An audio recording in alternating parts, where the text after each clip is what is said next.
അങ്ങനെ വലിയ ഹൈപ്പോടെ എമ്പുരാൻ റിലീസായിരിക്കുകയാണ്. ലാലേട്ടൻ്റെ ഒരു ഇടവേളയ്ക്ക് ശേഷം ഇറങ്ങിയിട്ടുള്ള സിനിമ അത്യാവശ്യം നല്ല രീതിയിൽ ഇപ്പോൾ ബോക്സ് ഓഫീസിൽ പെർഫോം ചെയ്യുന്നുണ്ട്. എങ്ങനെയുണ്ട് സിനിമ? ലൂസിഫർ വെച്ച് നോക്കുകയാണെങ്കിൽ നോക്കേണ്ട കാര്യമില്ല. അത് വേറൊരു ഈ ഫ്രാഞ്ചൈസിലുള്ള പടമാണെങ്കിലും വേറെ പടമാണ്. പക്ഷെ തമ്മിൽ നോക്കുമ്പോൾ ഇതിൽ ഹൈ മൊമെന്റ്സ് ഇല്ല. എമ്പുരാനിൽ ലൂസിഫറിൽ ഒരുപാടുണ്ട്.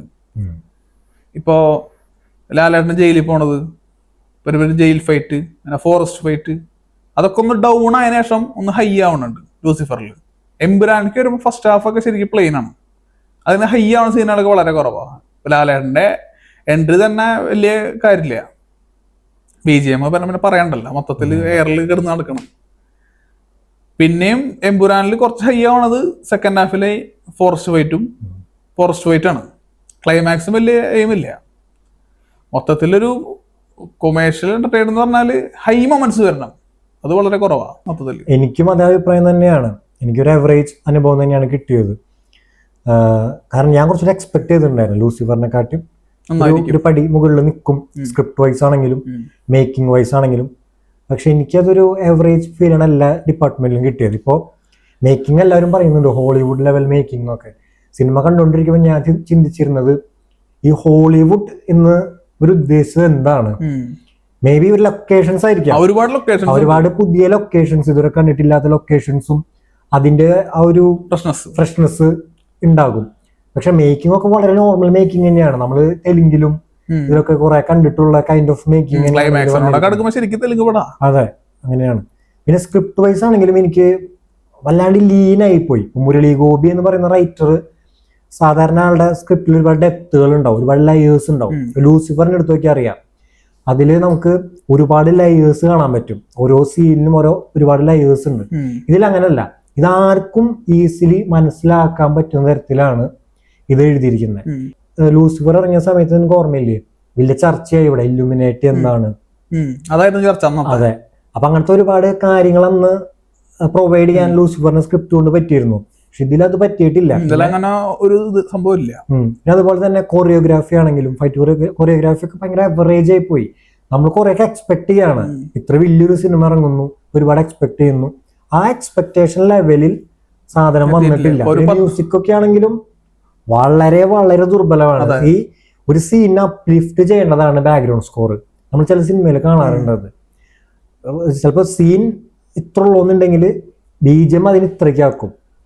ഇത് ഒരു തരത്തിലും ഒരു സീനിനെ അപ്ലിഫ്റ്റ് ചെയ്യുന്നില്ല BGM. ഇപ്പൊ നമ്മള് ദാക്കു മഹാരാജ നോക്കിയാൽ അതിലെ BGM, ദാക്കു മഹാരാജ്, ജയിലർ, ഇതൊക്കെ ഒരുപാട് സിനിമകളുണ്ട്. ഒറ്റ കേരള കയറും ആ സീൻ അങ്ങോട്ട് പൊക്കുന്നുള്ളതാണ്. ലൂസിഫറിലുള്ള പലതും ഇതിലില്ല. ലൂസിഫറില് ഇല്ലാത്ത ഒന്ന് വിവാദമാണ്, അത് ഇതിലുണ്ട്. അതിനെ കുറിച്ച് എന്താ അഭിപ്രായം? അത് പെർഫെക്റ്റ് മാർക്കറ്റിംഗ് സ്റ്റണ്ടാണ്. അതിൽ കൂടുതലൊന്നും അതിനെ കുറിച്ച് പറയാൻ. ലൂസിഫറിലെ മാർക്കറ്റിംഗ് ഇല്ലുമിനേറ്റ് ആയിരുന്നു. ഇതിലേക്ക് എത്തുമ്പോ, എമ്പുരാനിലേക്ക് എത്തുമ്പോ ഇങ്ങനെ. ഇതിപ്പോ ഒരു പ്രോഡക്റ്റ് അത് കൺസ്യൂമർ കൺസ്യൂം ചെയ്യണമെങ്കിൽ ആ പ്രോഡക്റ്റ് എപ്പോഴും അയാളുടെ മുൻപിൽ ഉണ്ടാവണം, ആ കൺസ്യൂമറുടെ മുൻപിൽ ആൾ കാണണം. അത് കണ്ടുകൊണ്ടിരിക്കുമ്പോഴാണ് ആ പ്രോഡക്റ്റ് അവർ കൺസ്യൂം ചെയ്യാം. ഇതൊരു പ്യുവർ ഒരു ബേസിക് ആയിട്ടുള്ള മാർക്കറ്റിംഗ് ടെക്നിക്കാണ്. ഇത് തന്നെയാണ് ഇവിടെ എമ്പുരാനിൽ ഇവർ യൂസ് ചെയ്തിരിക്കുന്നത്. ഇപ്പോൾ നീ ശ്രദ്ധിച്ചാൽ മനസ്സിലാവും, എമ്പുരാൻ ന്യൂസിൽ എന്ന് പറയുന്നത് സിനിമ ഇറങ്ങിയതിന് ശേഷം ഒന്നല്ല, സിനിമ ഇറങ്ങിയതിന് മുൻപേ ന്യൂസിൽ ഇടം പിടിക്കുന്നുണ്ട്. ആദ്യം പൃഥ്വിരാജ് തന്നെ ഒരുപാട് ഇന്റർവ്യൂസിലൊക്കെ പോയിട്ട് ഇതിനെ കുറിച്ചിട്ട് കുറെ കാര്യങ്ങൾ പറയുന്നുണ്ട്, ഇതിനെ കാസ്റ്റിങ്ങിനെ കുറിച്ചിട്ടൊക്കെ പറയുന്നുണ്ട്.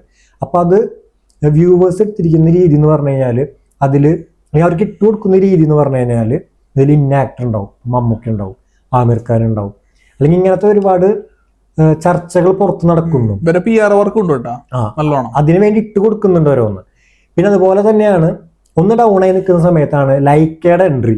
തമിഴിൽ ഇത്രയും വലിയ രീതിയിലുള്ള അല്ലെങ്കിൽ അവിടുത്തെ ഒരു ഗൺ പ്രൊഡക്ഷൻ ഹൗസ് ആയിട്ടുള്ള ഇപ്പൊ ഒരു ഗതിയാണ് അവര് മലയാളത്തില് ഒരു സിനിമ പ്രൊഡ്യൂസ് ചെയ്യുന്നു. അപ്പൊ അതുണ്ടാക്കിയൊരു ഓളുണ്ട്, അവർ ഹൈപ്പ് ക്രിയേറ്റ് ചെയ്തു. അതായിരുന്നു കുറച്ച് നാള് നമ്മുടെ മീഡിയയിൽ ഉണ്ടായിരുന്നത്. പിന്നെ നമ്മൾ പെട്ടെന്ന് കേൾക്കണത് ലൈക്ക പിന്മാറി, ലൈക്കയിൽ എന്തോ പ്രശ്നങ്ങൾ ഉണ്ട്, അവര് പിന്മാറുന്നു. പിന്നെ അതായി മീഡിയയില് പിന്നെ ഗോകുലം ഗോപാലൻ ആസ് യൂഷ്വൽ രക്ഷകന്റെ റോളിൽ അണ്ണൻ അവതരിക്കുകയാണ്. അങ്ങനെ ഗോകുലം ഗോപാലൻ ആ സിനിമ എടുക്കുകയാണ്. പക്ഷെ സിനിമ ഇറങ്ങിയപ്പോ ലൈക്ക അതിലുണ്ട്, സുഭാസ്കറിന്റെ പേര് അതിൽ കാണുന്നുണ്ട്, ലൈക്കയും കാണുന്നുണ്ട്, സുഭാസ്കരനും കാണുന്നുണ്ട്. അപ്പോ അവിടെ എന്തായിരുന്നു അതിന് മുമ്പ് അതിന്റെ ആവശ്യം ഉണ്ടായിരുന്നോ എന്നുള്ളതാണ് ആ ഒരു ന്യൂസിന്റെ ഒരു എന്തിനായിരുന്നു ആ ന്യൂസ് എന്നുള്ളതാണ് നമ്മൾ ആലോചിക്കേണ്ടത്. അപ്പൊ ഇതൊക്കെ ഒന്ന് കമ്പയിൻ ചെയ്ത് നോക്കുമ്പോൾ ഇത് പ്യുവർ മാർക്കറ്റിംഗ് സ്റ്റണ്ട് ആണ്. ഇനി സിനിമ ഇറങ്ങിയതിന് ശേഷം നിങ്ങൾ നോക്കിയാൽ മനസ്സിലാവും. സിനിമ ഇറങ്ങിയതിന് ശേഷം എന്താ, ഫസ്റ്റ് ദിവസം മിക്സഡ് റിവ്യൂസ് ആണ് കൂടുതൽ വന്നത്, ഒരു ആവറേജ് ആ ഒരു ലെവലിലാണ് വന്നത്. പക്ഷെ ഇവര് വളരെ ബുദ്ധിപൂർവ്വമാണ് ഈ സിനിമ ചെയ്തിരിക്കുന്നത്. ഇതില് ഒരു പെർഫെക്റ്റ് മാർക്കറ്റിംഗ് മെറ്റീരിയൽ ഉണ്ട്. അത് ലാലേട്ടനോ പൃഥ്വിരാജോ ലൂസിഫറിന്റെ സീക്വലോ മുരളി ഗോപിയോ അല്ല, അത് ഗുജറാത്ത് റൈറ്റാണ്. ഗുജറാത്ത് റൈറ്റാണ് ഇതിലെ പ്രൈം മാർക്കറ്റിംഗ് പോയിന്റ് എന്ന് പറയുന്നത്. അത് ഇവർ നല്ല രീതിക്ക് യൂസ് ചെയ്തിട്ടുണ്ട്. കാരണം അതെടുത്തിരിക്കുന്ന രീതി കണ്ടറിയാം, അത് എങ്ങനെ ഇറക്കിയാലും വിവാദവും.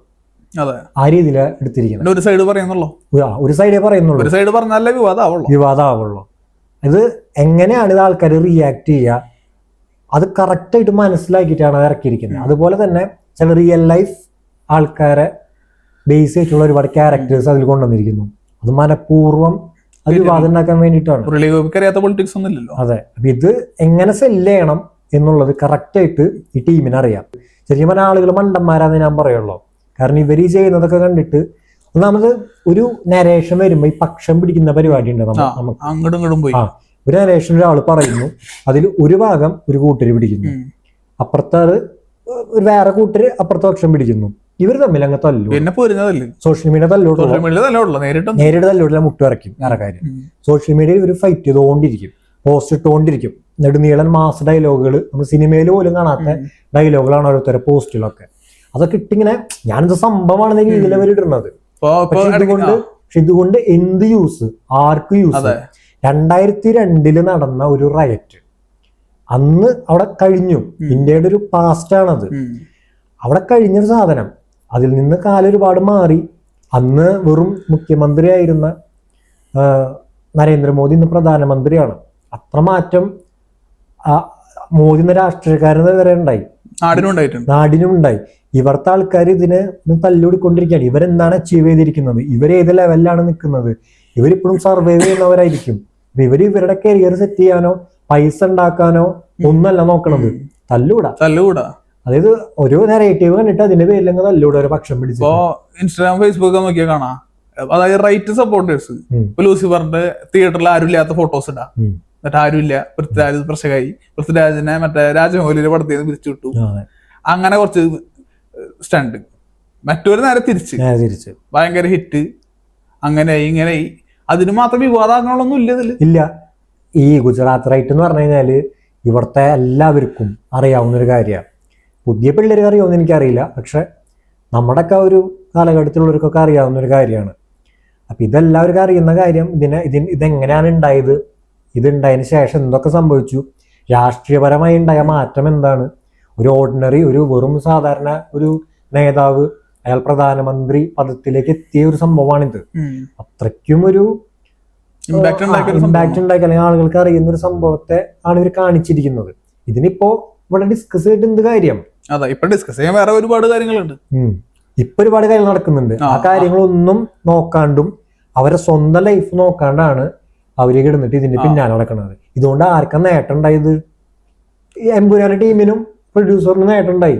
അവർക്ക് ഒരുപാട് പൈസ കിട്ടി. ഇനി അവര് 300 കോടി 500 കോടി 400 കോടി 500 കോടി മലയാളത്തിൽ 500 കോടി എന്നൊക്കെ പറഞ്ഞിട്ട് കളക്ട് ചെയ്തെന്ന് പറഞ്ഞിട്ട് പോസ്റ്റ് അത് നമുക്ക് ഷെയറും ചെയ്ത് തീ ഇമോജി ഇട്ടിട്ട് ആ പാട്ട് വിട്ടിട്ട് സ്റ്റാറ്റസ് ഇടാം.